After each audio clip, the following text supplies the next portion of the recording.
Hello বন্ধুরা, চলে এলাম আবার একটা নতুন মিনি ব্লগ ভিডিও নিয়ে। তো বন্ধুরা, ভিডিওটা পুরোটা দেখবে, কেউ স্কিপ করবে না। তোমাদের কাছে একটাই অনুরোধ, তো আজকে রান্নাটা কীভাবেই করতেছি তো সেটাই তোমাদের দেখাতে চলেছি। তো দেখতেই পাচ্ছ কপি কাটতে বসেছি। তো কপিটা অনেক দিন হয়ে গেছে, সেই জন্য কপিটা এইভাবে দেখাচ্ছে। তো কপিটাকে কী করবো, একটু আগে থেকে একটু কাটার পরে নুন আর হলুদ জলে চুবি রাখলে এটা ঠিক হয়ে যায়, সেই জন্য চুবি রেখেছি। আর বাজার থেকে মাছ এনেছে, দেখতে পাচ্ছ ছোটো ছোটো চুনা মাছ এনেছে, আর একটু বড়ো মাছ এনেছে। তো বাচ্চা ছোট 3টা আছে, এই জন্য তাদের জন্য একটু বড়ো মাছ এনেছে, আর আমাদের জন্য চুনা মাছ। তো এই করতে করতে দেখলাম ভাতটা হয়ে গেছে। তো বললাম প্রথমে তাহলে ভাতটা গড়িয়ে নিই, তারপরে কী কী রান্না হবে তারপরে করার কথা আছে।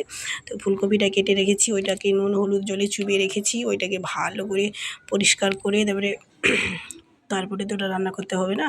তো আমার যা আগে মশলাটা বাটুক, আমি ভাতটা গড়িয়ে নিলাম। তো আমার যা মশলাটা বাড়লে তারপরে তরকারি করব। তো সেই জন্য আগে ভাতটা গড়িয়ে নিচ্ছি, ভালো করে ফ্যানটা ঝাড়িয়ে নেই, তারপরে রান্না হবে। তো কিভাবে রান্না হয়, তো ভাতটাই হয় পাতা জ্বালন দিয়ে, আর তরকারিগুলো গ্যাসে হয়।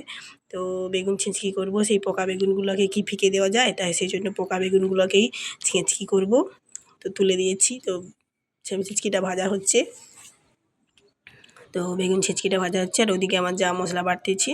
তো আর আমাদের বাইরে একটা লাল গরু বাঁধা আছে। তো দেখতে দেখতে আমাদের বেগুন ছেঁচকিটা ভাজা হয়ে গেছে। এবারে ফুলকপিটা ভালো করে ধুয়ে রেখেছিলাম, তো সেটাকে ভালো করে একটু কষে নিচ্ছি, নাড়াচাড়া করে। কষানোর পরে ফুলকপিটা এবারে তরকারি তুলবো, তাই সেই জন্য সব কিছুই মশলা একসাথেই বাটা দিয়ে দিচ্ছি। ওই আদা রসুন পেঁয়াজ আর হলুদ গুঁড়া লঙ্কা গুঁড়া সব একসঙ্গে দিয়ে ভাজা ভাজা করে কপিগুলোকে দিয়ে নাড়াচাড়া করে ভালো করে জল দিয়ে কপিটা এবারে সিদ্ধ হোক।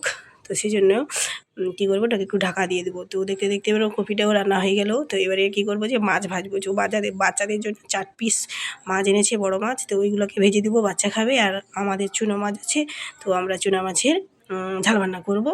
আর কিছুটা মাছ রেখে দেবো কালকের জন্যে। তো চুনা মাছ ঝাল রান্না করবো, আর চুনা মাছ রেখে দেবো, কালকে খাওয়া হবে।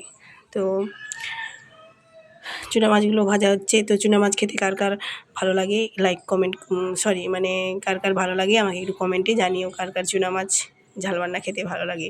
আমার তো ভালো লাগে, চুনা মাছের সব কিছুই ভালো লাগে, টক থেকে বান্না থেকে ভাজা থেকে। তো আর আলু ভাতে দিয়ে রেখেছি, পেঁয়াজ লঙ্কাটা ভাজবো এরপরে। তো পেঁয়াজ লঙ্কাটা ভাজলে আলুটা ভালো করে মাখাবো। তারপরে ওই করতে করতে পেঁয়াজ লঙ্কাটাও ভাজা হয়ে গেল। তো এবারে গ্যাসটা ভালো করে মুছে নিলাম। এবার সবাইকার জন্য ভাত বাড়তে বসে গেছি। তো সবাইকে ভাত দেওয়া হয়ে গেলে তারপরে আমার ছেলেকে কোলে বসিয়ে ভাত খাওয়াতে হবে। আমার ছেলের সবসময় আড়ি, মায়ের কোলে ছাড়া ভাত খাবো না। তো সেই জন্য ওকে কোলে বসিয়ে ভাত খাওয়াতে হবে, তাই জন্য আগে সবাইকে খাইয়ে দিয়ে দিলাম। তারপরে এবারে ছেলেকে কোলে নিয়ে ভাত খাওয়াতে বসে গেলাম। এবারে সব বাসন পড়ে আছে, ধুতে হবে। তো ভিডিওটা বন্ধুরা দেখলে কেমন হলো ভিডিওটা, যদি ভালো লেগে থাকে তোমাদের কাছে, তো সবাই একটু লাইক কমেন্ট শেয়ার করে পাশে থেকো। আরও নতুন নতুন যাতে তোমাদের কাছে কন্টেন্ট আনতে পারি, সেই জন্য তোমরা পাশে না থাকলে নতুন নতুন কন্টেন্ট আনতে পারবো না। তো সবাই ভালো থেকো, টাটা, সুস্থ থেকো।